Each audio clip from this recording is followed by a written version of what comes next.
Powered by GoGoat Sports in partnership with TSN. It is episode 45, season 4 of the Dregs Hockey Podcast, and it is presented by our title sponsor, Canadian Club Whiskey. And we're recording this post-NHL trade deadline Friday night. So we're aptly calling this our special NHL trade deadline recap episode. Ray Ferraro, if you're following us on the YouTube channel, is comfortably in his hotel room in Boston. Spent the day, right, Ray? Look, you did some cameo work with TSN, but spent the majority of the day at ESPN. By the way, that brings this up. I tweeted about it because I just saw it. One of your ESPN colleagues AJ, isn't she funny? AJ. Well, the only reason I found it amusing is because you and I are essentially the same height, right? I mean, I might have shade a under 6 feet. Yeah, exactly. Anyway, for anyone who hasn't seen it, have a look. I mean, there you are, sitting comfortably, minding your own business, but your feet are like dangling in the air because they don't quite get all the way down. And I mean, that happens to me often. It happened to me even most of the day behind a desk, mind you. So nobody would rudely take a video in the fashion that AJ did, but good fun. Looked like you guys were having some laughs. Well, the funny part about that is AJ was at home. She picked that up off the TV. And that's even better. Oh, yeah. She's also, like, seriously, she's, I don't know, 3 to 4 inches taller than me anyway. You're right. Yeah. So she can make any joke she wants, and I got nothing. I got nothing back. When I saw it, I was like, now I got to get to work. I got to get back somehow. That was excellent work by her. It was fun. It was fun. And look, we're going to investigate some of the NHL trade stories, not just deadline day being Friday here, but the last couple of weeks, the lead up to, and I mean, it was circus chaotic. But first of all, and we're going to talk to Chris Abbott a little bit, about the trade deadline and how this might impact the Stanley Cup favorites from Botano.ca coming up as well. I'm sitting in studio, and there are a mass of people around us, of course, Studio 6 at TSN, and you're joining us, from ESPN. And it dawned on me as I'm watching all of the shenanigans go on, like, you know what, maybe we're finally getting this. So there were 21 NHL trades today. I mean, there were 40 plus leading into the day, but if you don't have the entertainment factor, I mean, of course you need the breaking news and you need the analysis and the opinion, but I think, sports fans just demand a little bit more too, right? And I mean, you got that in your analysis and your time at ESPN today. And I'm looking at all the craziness going on at TSN and Studio 6 and going, I think I'd be entertained by this if I were watching from home, because you can't always rely on the blockbusters, because today there weren't any blockbusters. No, and you go to your TV for 2 reasons: for news and for entertainment. Yeah. Right? There's no other reason to go and watch television. So if there is no news, there better be entertainment. Right? Like that's really it. And so I think there was a time when we always expected more to happen on that day. Yeah. There was also lots of times where there were some big deals that were hanging around. Yeah. And you knew at some point they were going to happen.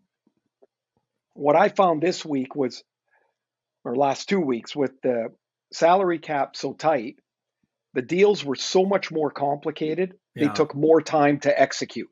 And if you were waiting till the end, you couldn't, because there wouldn't be enough time to get that contract through to the league. And that really became a factor in what we saw today, which was a bunch of smaller deals and everybody else's deals, the big ones, completed. Right. Okay. Well, in headlines in episode 45, again, anticlimactic day being deadline day with the 21 transactions. So why don't we go team by team with the movers and the shakers over the last couple of weeks? All right. And let's start with, why don't we start with the Ottawa Senators?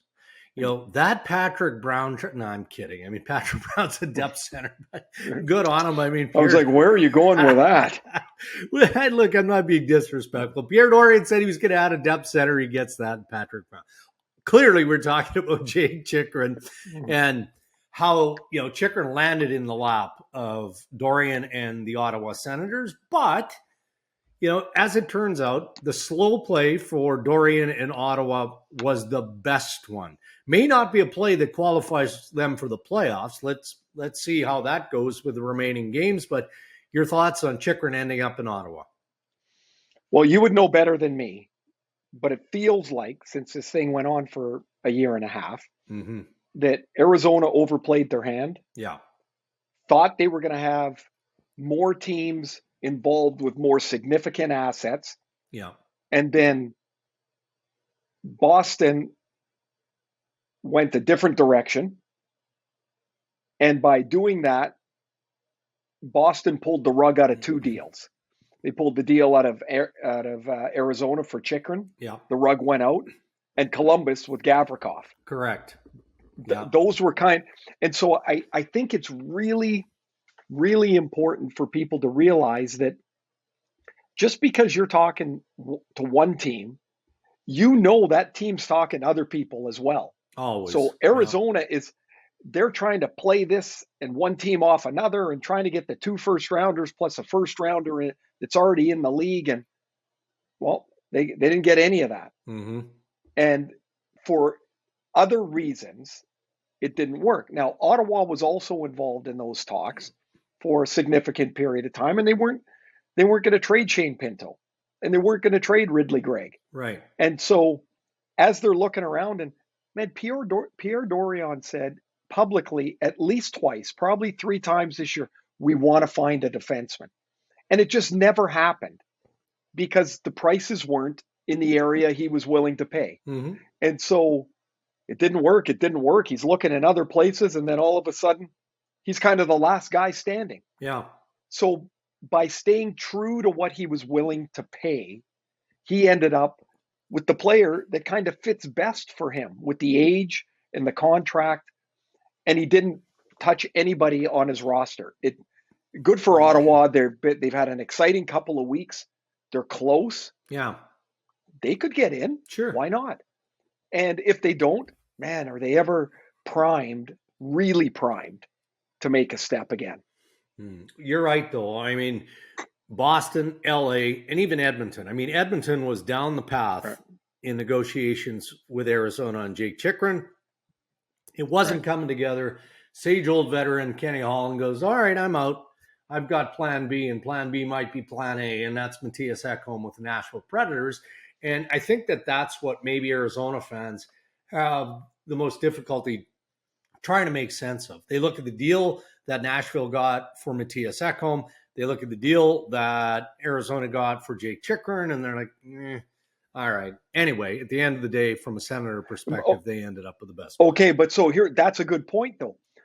The price that Ken Holland paid for Broberg partly was Ekholm, because Ekholm was partly because Chychrun was still there. Right.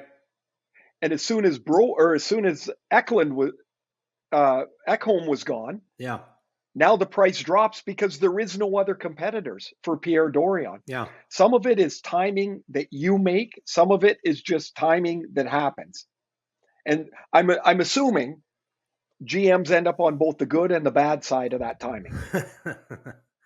Yeah. Right? From time to time, they're going to end up on the good side, and then, oops, that didn't work. And there's so many teams in the East that we could focus on, and we do have to get to 3 or 4 more here as we sort through. Let's shift ahead to the Bruins. How do you award the general manager of the year at this point?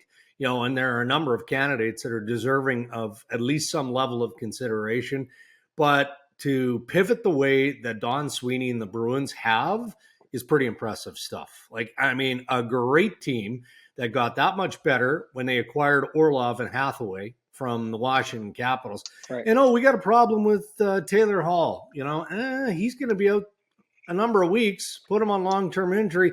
Nick Foligno, yeah, he's probably done end of the season. See how he is with the playoffs. So let's go out and snag Tyler Bertuzzi. I mean, that's some pretty tidy work, I would say, by Don Sweeney. Really, really great work. I think I said last week, a perfectly, in my opinion, constructed team. Yeah. But you know what's really cool when I think of that? Do you remember Don Sweeney's first draft? I don't really. I'd have to think. It was the draft 2015. Yeah. They accumulated picks hoping to move up in the draft. Correct. It blew up on the draft floor. He ended up with 3 picks in a row. Yeah. I remember Don sitting at the table, his first draft. The camera, of course, is on him. He's got, his head shiny. He's sweating. He's like, it didn't work.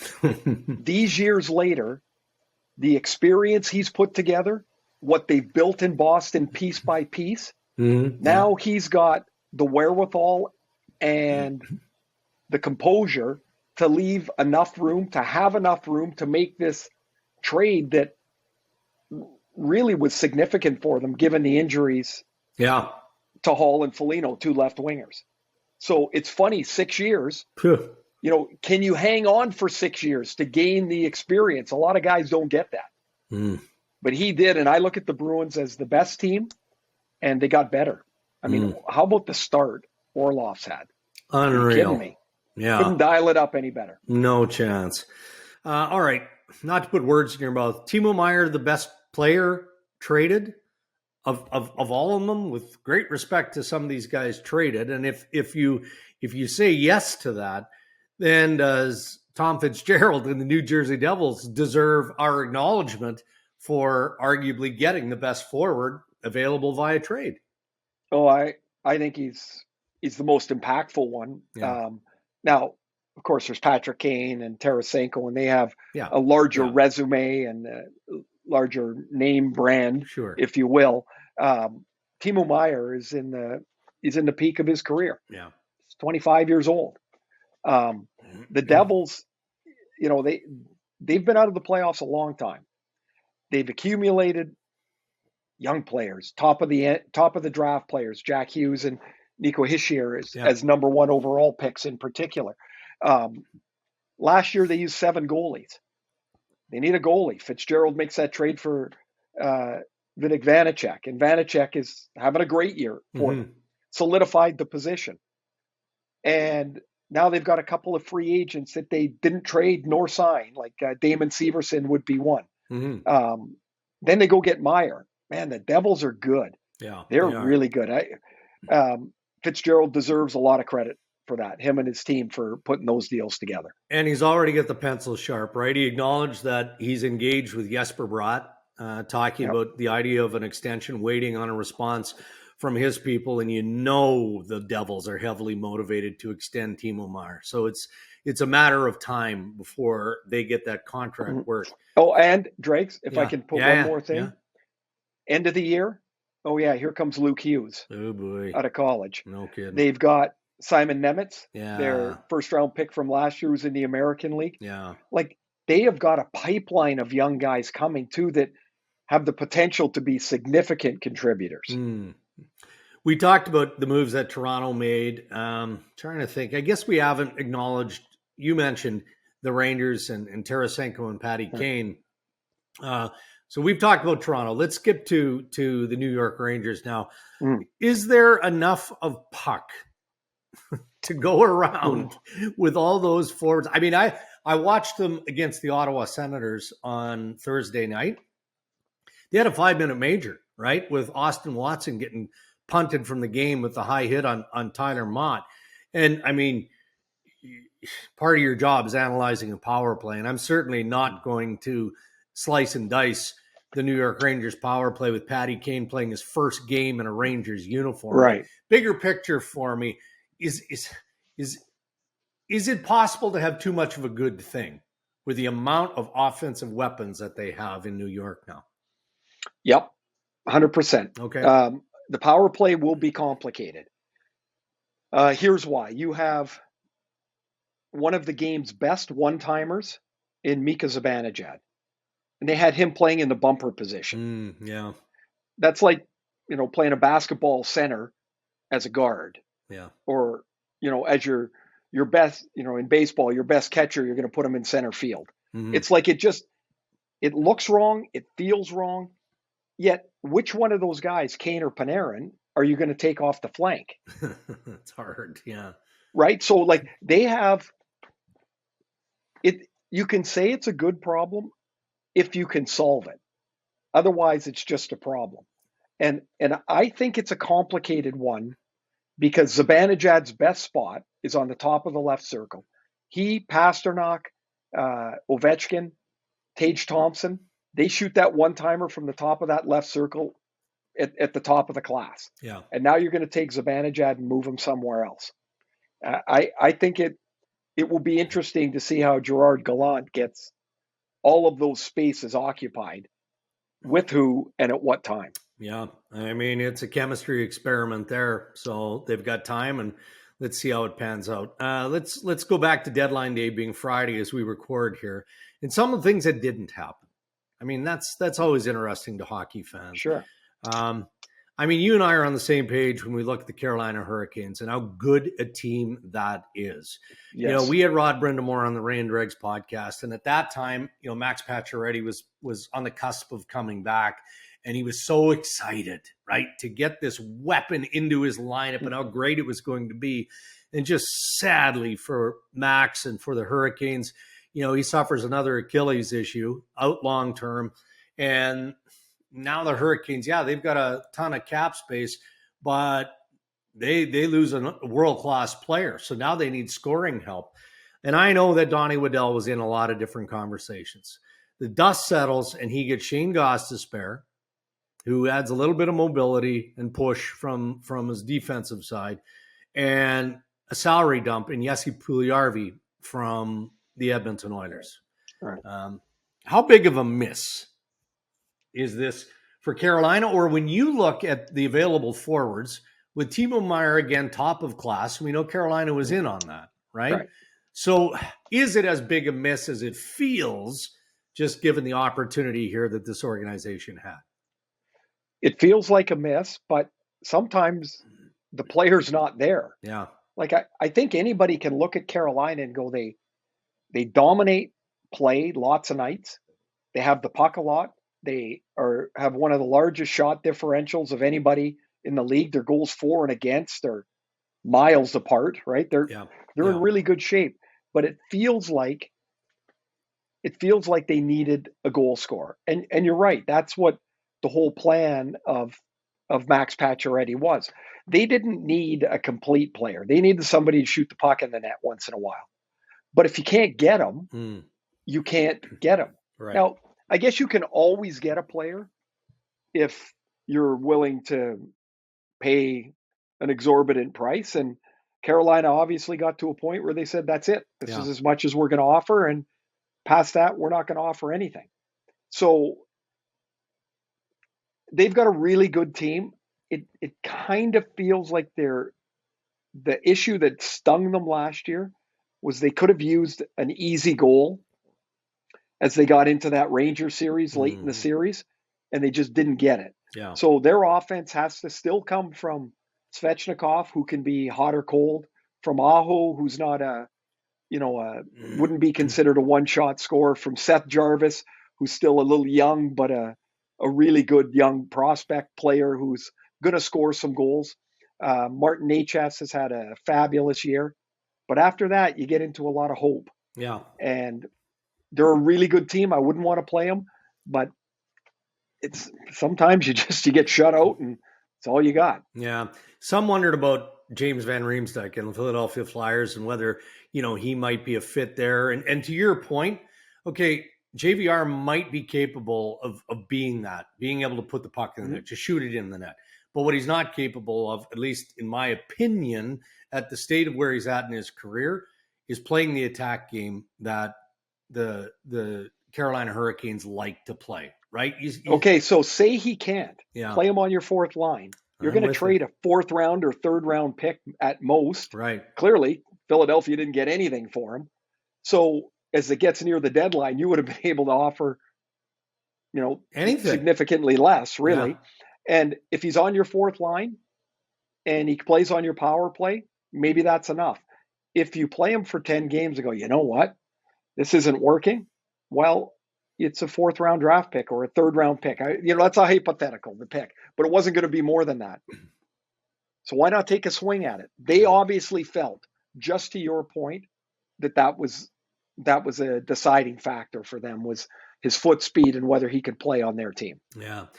Chuck Fletcher, GM of the Flyers, said in his post-deadline remarks that he really only had one team express legitimate interest, and that turns out to be the Detroit Red Wings. And they couldn't get it figured out because Detroit was trying to move another player, and they weren't able to do that, so the deal fell apart.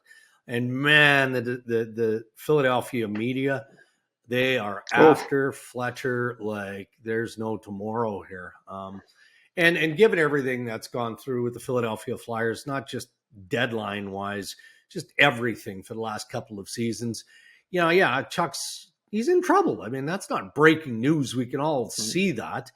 I'm surprised he wasn't able to get something for James Van Riemsdyk.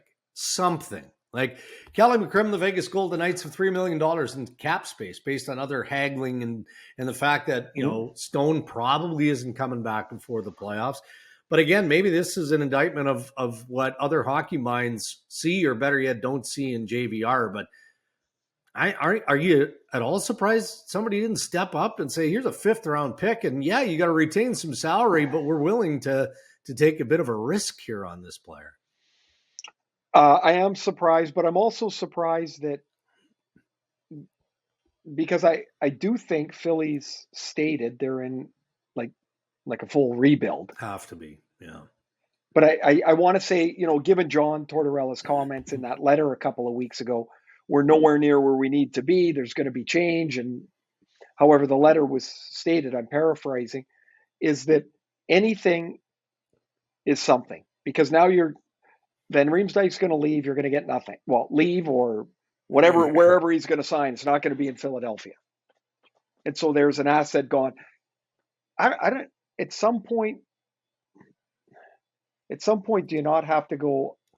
Anything is better than not getting anything in July, because that's what's going to happen. Yeah.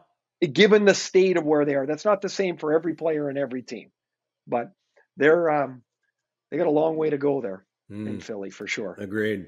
All right, why don't we wrap up this version of headlines in a special NHL trade deadline recap episode with the Vancouver Canucks. And I'm going to bring it up only as a point of an example.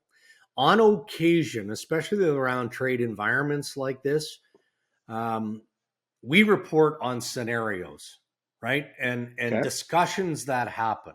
And particularly on a day where we knew it was going to be relatively slower. So you come in armed with information, right? I mean, at the end of the day, we're on the air for 8-9 hours. We got to talk about stuff. So right. I knew that there had been ongoing discussions between the Vancouver Canucks and the Pittsburgh Penguins about JT Miller, right?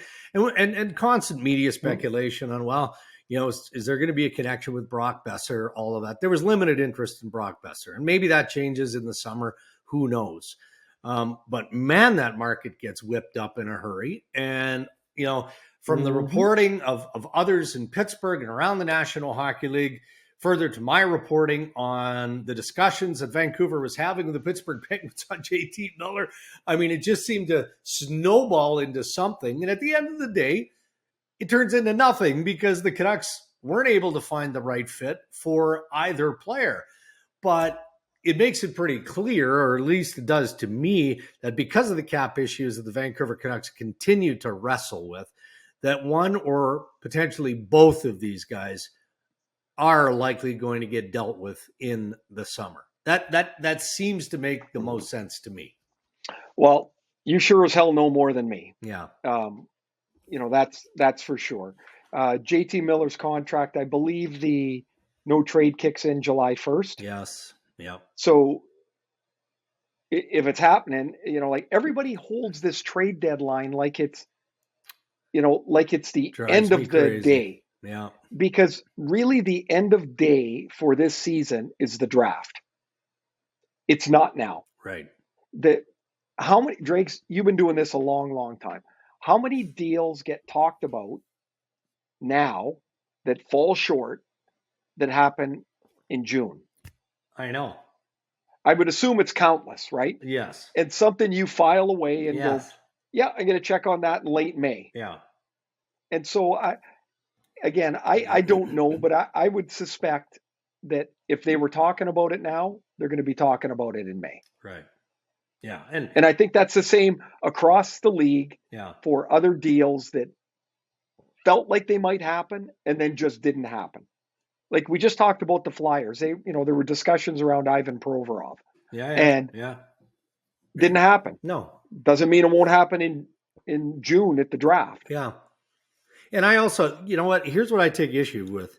It doesn't matter which management group we're talking about here. Any group in the National Hockey League. We're being specific here to Vancouver and Pittsburgh because they had the dialogue. But, okay, sorry. Ron Hextall and the Pittsburgh Penguins are in desperation mode because they're looking for help to make the playoffs. That doesn't make them a bad management group, and nor does it make Patrick Allvin and the Vancouver Canucks management bad people for having those conversations. I mean, that's what you do. Here's the one part, though, that makes it more difficult, and this is guys and girls like you, is that the conversations, the exploratory talks used to happen and nobody knew about them. Right. Now, there's always an outlet for people to understand. So when they don't happen, more people know about them and the frustration builds. Yeah. And then people start evaluating trades that didn't happen. Yeah. Wow. Which is kind of crazy because the deal didn't happen. Yeah. But that's more information leads to more talk, leads to more speculation. And so in Pittsburgh, they're sour. That Michael Granlund was their big addition. Right. In Vancouver, when I say there, I'm saying the fans. Yeah. They're sour. Yeah. Because they wanted more. They wanted major surgery now, maybe not in the summer. Yeah. And so everybody's unhappy. You're right. I only blame yourself. I only blame you, Dregs. I was just going to say, and we'll leave it with this because it's part of the perils of doing the job that I have to do. You remember the trade that didn't happen between the Chicago Blackhawks and the Toronto Maple Leafs, whereby Marc-Andre Fleury would have ended up potentially in Toronto. I still have people who I mean, I wouldn't call them good sources, but people that would respond to me and we'd communicate professionally. They don't even want. It's like they see me coming down the street. It's like exit stage left. You're dead to me. Anyway, I'm so good stuff. Far down in my career that stuff I'm amused by it as opposed to being worried or offended. All right, buddy. Thanks for doing this. I know you've had a long day. You traveled in the process. You too. Yeah. But Saturday, 1:00 on ABC. Yeah. Rangers and Bruins. So we're really looking forward to that.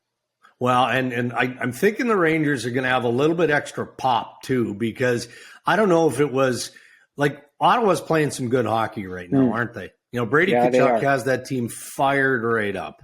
So somebody mentioned today, Brady Tkachuk is Rob Gronkowski.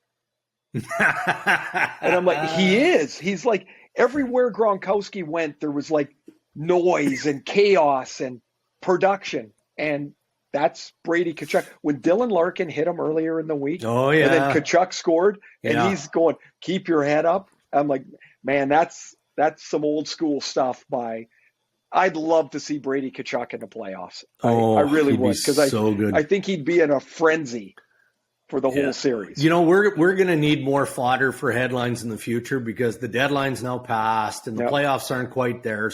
But let's have a conversation too, not just about Brady Tkachuk, but the influence of Claude Giroux, because man, I mean, he's a terrific hockey player, but I've learned some stuff about him and how he interacts with players in practice and how he's mentored Brady and all those things. But okay, anyway. Great idea. And Yeah. because here's what I thought. When he signed in Ottawa, it felt like to me, hometown guy, Yeah. more or less, heading home to run out the string.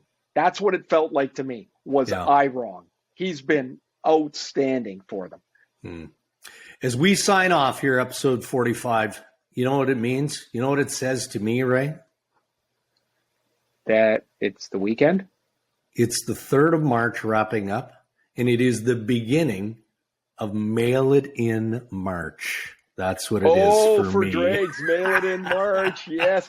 You insiders love this time. All of a sudden, little skip in your step. You're yeah. Bobby Mack, I told him today, I said, Bobby, you invented Mail It In March, but I think I'm going to try and extend it into April, and May might be a little tricky because now you got playoffs coming late April, right? So we'll see. Yeah.